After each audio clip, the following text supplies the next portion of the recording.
თბილისის ჰაერი ტოქსიკურია.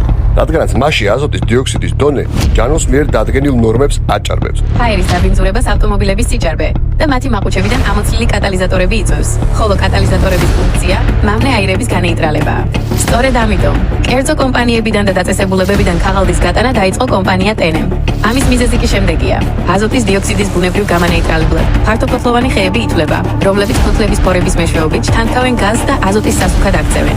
აქედან გამომდინარე მათი როლი თანამედროვე ქალაქების ცხოვრებაში კრიტიკულად მნიშვნელოვანია.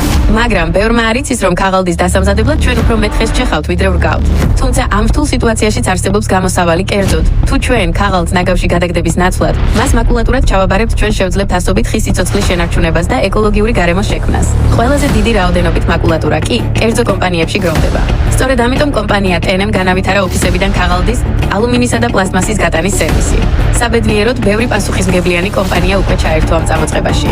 შემოვერთდით თქვენს. კომპანია TENEM წეროვანის დევნილთა დასახლებაში მდებარეობს, სადაც დევნილ მოსახლეობის დასაქმებით ამზადებს მაღალი ხარისხის USB კაბელებს და სარეალიზაციოდ სუფთა სახლსა და სხვა ქსელებში გააქვს. ნარჩენები შეგიძლიათ ჩაგვაბაროთ, როგორც წეროვნის დევნილთა დასახლებაში, ისე გამოიძახოთ გატანის ჯგუფი.